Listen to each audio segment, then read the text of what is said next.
The Monza ampullae form the largest collection of a specific type of early medieval pilgrimage ampullae, or small flasks designed to hold holy oil, from pilgrimage sites in the Holy Land related to the life of Jesus, that were made in Palestine, probably in the 5th to early 7th centuries. They have been in the treasury of Monza Cathedral north of Milan in Italy since they were donated by Theodelinda, Queen of the Lombards. Since the great majority of surviving examples of such flasks are those in the Monza group, the term may be used to cover this type of object in general. The second largest group was discovered in a burial at Bobbio Abbey, not far from Monza, and names such as Monza, Bobbio flasks, ampullae or flagons are among the many terms by which these objects are described. The few other examples are now scattered across the world. This article deals with the whole group of over 50 known ampullae, wherever located. Examples of comparable ampullae from pilgrimage sites outside the Holy Land have also survived. For example, a very similar one from a Syrian site related to Saint Sergius, now in the Walters Art Museum, Baltimore. The ampullae are cast in various metals, including silver, tin and lead, and are mainly of interest because of the images they carry, which come from a period which has left very few traces in art, and was of crucial importance in establishing the iconography of many Christian subjects. They are also believed to represent buildings and shrines found in Jerusalem in the 6th and early 7th centuries, giving important evidence as to the early appearance of these. They were brought back from the Holy Land filled with oil which had been used in lamps burning before important pilgrimage shrines. Despite their ending up in the heart of the institutional church under royal patronage, the ampullae were made as mass-produced souvenirs, probably relatively inexpensive, whose designs reflect the experiences and concerns of pilgrims as well as those of the church. General description: the ampullae are round when seen from the front, with a flattened body giving convex faces and a small neck, often with a fitting round the neck for a chain or cord by which they could be suspended, or perhaps worn. There are records of similar blessed objects, or eulogia, being hung on the bedpost for protection from demons at night, and the oil, or just the relic, was believed to be able to heal the sick when applied to them. Often, there is a strip in a different metal running round the edge of the faces and up the sides of the neck, with little rings for a suspension cord. In the Monza examples, these strips are secured by wire wound rather untidily round the neck. A diameter for the main body of about 5 to 7 centimeters is typical, and in a side view the body swells to a maximum thickness of about 3 centimeters. Those at Monza are in generally good condition, but those from Bobbio and other examples such as the one at Dumbarton Oaks are flattened and damaged. They are now mostly black in color. Despite their small size, the images are typically crowded multi-figure compositions, sometimes with extensive depiction of architectural elements, and somewhat crude in execution. They appear in low relief, typically occupying all the space of the faces on both sides of the ampulla, though some have figureless decoration, usually centered on a cross on the reverse face. There are often inscriptions and tituli in medieval Greek, many running round the outside of a face, or dividing an upper scene from a lower one. A smaller scene may occupy the lower part of a face, or scenes may appear in small roundels grouped across the overall design. Subjects were linked with the most famous pilgrimage sites of the Holy Land, and especially Jerusalem, where the Church of the Holy Sepulchre contained both the greater part of the true cross and the tomb of Christ, as well as an altar dedicated to the adoration of the Magi. Common subjects, which account for the great majority of the designs, are the life of Christ summarized in a number of scenes, the adoration of the Magi combined with the Annunciation to the shepherds. The ampullae are the first surviving depictions to show both Magi and shepherds together paying homage to the infant Jesus held by his mother, which remain very common throughout the later history of Christian art.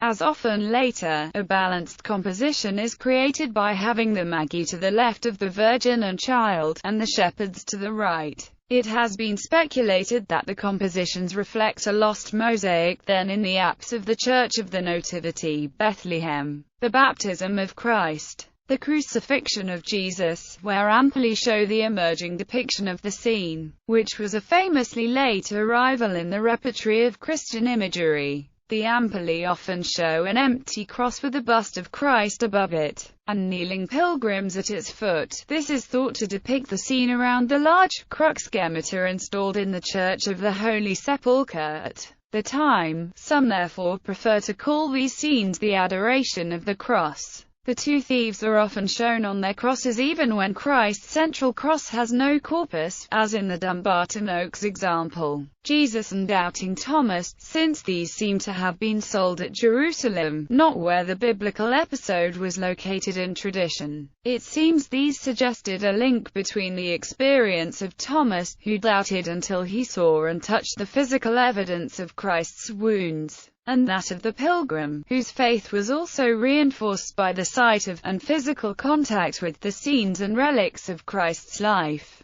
The resurrection of Jesus, usually represented by the women at the empty tomb, with the tomb represented by the edicula, or shrine built by Constantine I within the Church of the Holy Sepulchre on what was believed to be the appropriate spot. This is now covered or replaced by later accretions, and its 6th century appearance is only known from such representations. Typically, two women approach from the left of the tomb, while an angel sits to its right. One of the women, perhaps to be identified as Mary Magdalene, often seems to be carrying a censer, suggesting to scholars a reflection of the contemporary rituals performed at the tomb. The door or lid of the tomb, which has been pushed aside by the angel to allow Christ to exit, may be represented by a lozenge shape, as in the mosaic at right, apparently reflecting the contemporary display in the edicula. The Ascension of Jesus, usually with the Pentecost below. Saints, typically on the reverse side, with a New Testament scene on the obverse. 14 of the Monza and Bobbio ampullae combine on one face crucifixions above the women at the empty tomb, which are also on the two faces in other examples. 2 of the flasks, one each at Bobbio and Monza, show a large Christ walking on water and rescuing St. Peter from drowning, as the other apostles watch from a boat, perhaps reflecting the anxieties of the sea voyages many pilgrims faced as they returned home. Another Bobbio scene shows a Virgin Orant flanked by John the Baptist and his father Zacharias. Figures that appear to be images of pilgrims, as a kind of generalized donor portrait, appear in many scenes, usually kneeling, as part of the emphasis on the pilgrim experience noted above in discussing the Doubting Thomas scenes. Context and style. The ampullae join other small-scale Christian works of art from this period, from which almost no major works have survived, and very few manuscript illuminations. These include amulets, devotional medals and other forms of pilgrimage souvenirs. Many of these are in the cheaper material of terracotta, such as the Menis flasks that have been found from Cheshire to the Sudan and come from Abu Menna in Egypt. The exceptionally popular shrine of St. Menis. Small round terracotta pilgrimage tokens, or ampullae for oil, water or earth from the Holy Land, are often excavated, and examples of the tokens are also in the Monza treasury. The Piacenza pilgrim records that in the 570s earth was kept piled up in the tomb of Christ to be taken by pilgrims. Most of these pieces, in the words of John Beckworth, rate as works of art little more than a hot cross bun. However, few of these works have images with the complexity of those on the ampullae. There is a small wooden box in the Vatican museums containing earth and rocks from the Holy Land, some tied up in cloth and labeled with their site of origin. The inside of the top cover has 5 painted scenes from the New Testament relating to the main sites, or sites, on the pilgrimage route, in similar style to the ampullae, and believed to be made in Palestine in around 600. It was long thought that the ampullae reflected the style of art of Palestine itself, and as such they became involved in the intense scholarly debate over Oriental influences on early medieval art. which preoccupied scholars of the subject in the early decades of the 20th century,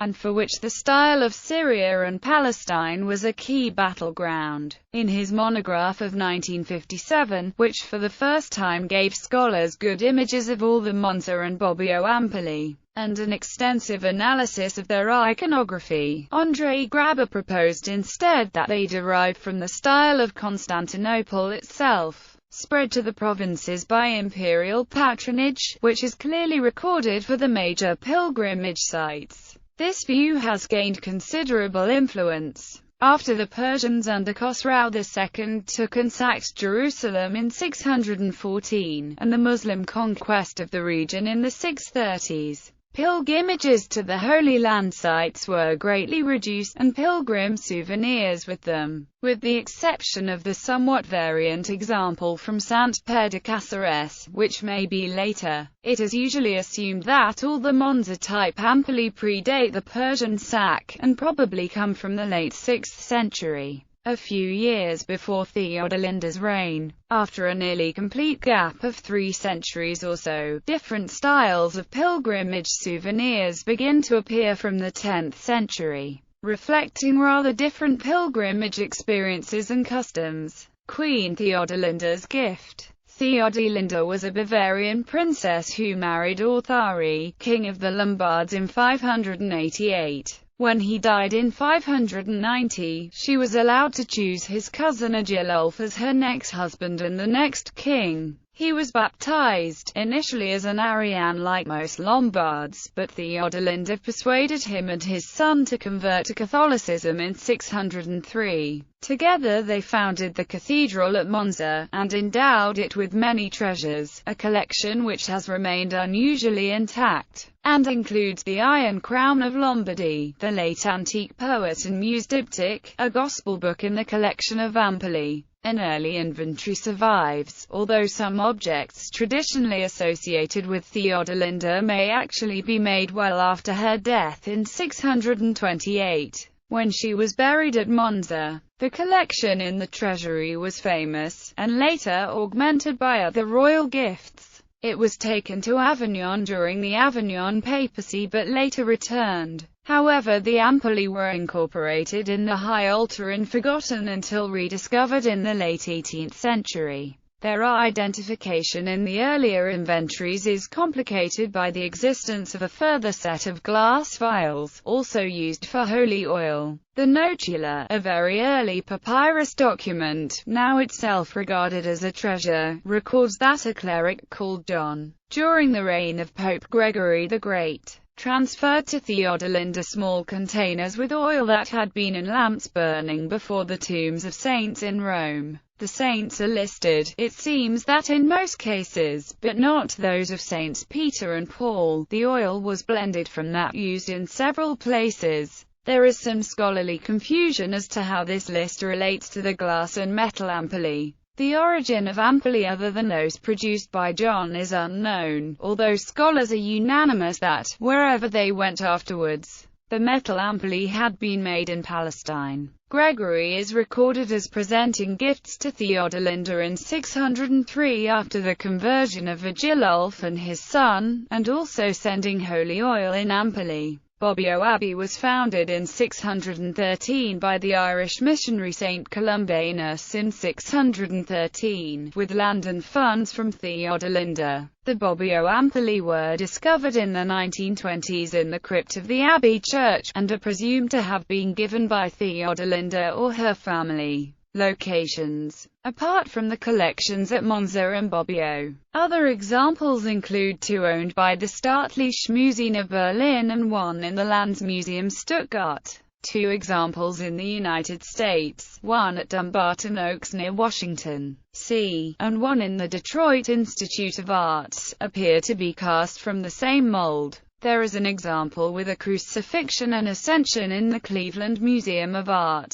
A single example was found in 1952 at the monastery church of Sant Pere de Caceres, near Tavernes in Catalonia. As at Monza, it was discovered within the main altar, adapted as a reliquary for a piece of bone, near a glass vial similarly used. It is made of an iron alloy, is rather larger than most at 7.5 cm high and 5.7 cm wide, and has two handles at the neck. The decoration is a crucifixion on the obverse, and Greek cross on the reverse. This may be later than the Monza and Bobbio ampullae by some considerable time.